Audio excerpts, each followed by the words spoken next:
Jangan lupa dukung terus channel kami dengan cara subscribe, like, dan juga komen.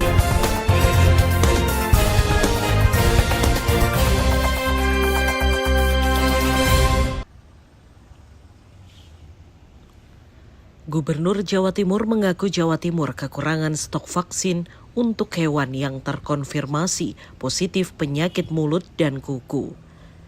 Secara keseluruhan, Jatim membutuhkan stok sebanyak 10,5 juta vaksin dan dapat jatah kuota vaksin sebanyak 1,5 juta.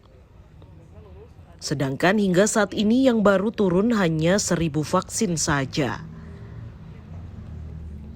Hal itu diungkapkan oleh Gubernur Jawa Timur Khofifah Indar Parawansa saat melakukan kunjungan ke salah satu peternak hewan sapi di Nganjuk.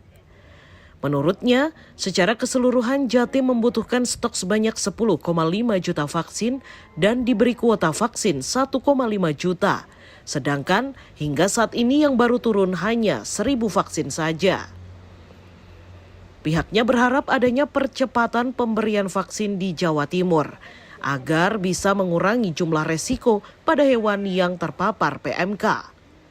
Bahwa ada titik-titik di mana para bupati wali kota juga mohon menyampaikan kepada masyarakat untuk mengurangi kekhawatiran masyarakat terhadap stok hewan kurban yang sehat dan aman.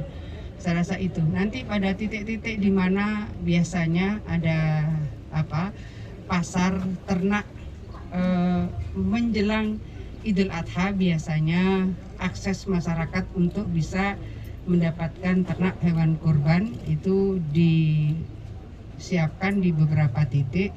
Kalau sekarang kita menyerahkan kepada bupati, wali kota di titik mana yang aman dan sehat, tetap dengan disertai surat keterangan sehat dari otoritas veteriner di kabupaten kota. Jadi kalau di Nganjuk nanti di titik mana terserah Pak Bupati, tentu dengan berbagai pertimbangan-pertimbangan keamanan dan kesehatan dari ternak yang disiapkan untuk hewan kurban. Jadi sebetulnya kebutuhan vaksin di Jawa Timur ini kira-kira 10,5 juta. Dari 10,5 juta sementara mendapat kuota 1,5 juta. Dari 1,5 juta yang sudah turun baru 1.000. Jadi kawan-kawan bisa membayangkan antara kebutuhan dan suplai vaksin kita baru turun 1.000 dari kebutuhan 10,5 juta dari kuota sementara 1,5 juta. Jadi kita berharap bahwa akan ada percepatan vaksin untuk segera didistribusikan pada ternak-ternak kita, dan kemudian kita berharap bahwa yang sedang dikerjakan oleh Pusvetma, Pusat Veteriner Farma di Surabaya, itu satu-satunya Pusvetma di Indonesia. Kemungkinan akhir Juli atau awal Agustus vaksin yang diproduksi Pusvetma sudah bisa digunakan. Sambil menunggu vaksin Pusvetma, tentu kita berharap vaksin yang sekarang sedang diimpor itu bisa disegerakan untuk bisa didistribusikan pada ternak-ternak kita. Saya rasa itu kawan-kawan sekalian. Sementara PLT Bupati Nganjuk Marhain Jumadi mengaku hingga saat ini ada sebanyak 8 sapi yang dilaporkan mati akibat PMK. Sementara yang sakit sebanyak 1.069 sapi yang terkonfirmasi PMK.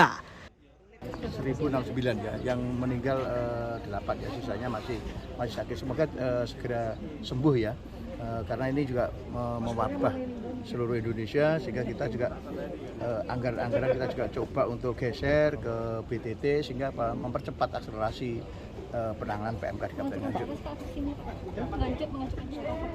Ya, kita mengajukan kurang lebih ya 5.000-an sekarang gitu ya. Biar nanti cepat ya.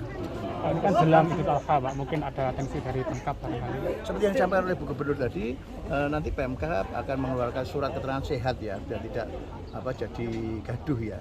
Sehingga betul-betul hewan yang sehat yang nanti yang bisa dikorbankan untuk Idul Adha itu. Ada himbauan kepada takmir, Pak, karena sebagian masyarakat ada khawatir hewan ternak yang PMK itu tidak sehat gitu. Oke, kami juga berharap mengimbau ke takmir, nanti kalau beli hewan atau ternak nanti konsultasi sama dinas kita ya, di pemerintah daerah ya, sehingga mana yang sehat, mana yang tidak. Gitu Untuk ya. stok Idul Adha Pak gimana Pak? Stok Idul Adha? Stok Idul Adha alhamdulillah ini tadi yang sudah disampaikan oleh Bu Gubernur, alhamdulillah di Nganjuk aman lah ya. Aman Pak. Gitu ya. Gitu ya. Oke. Meski begitu, pemerintah memastikan stok hewan untuk kebutuhan Hari Raya Idul Adha masih aman. Haryadi Suwandito, Eng News TV.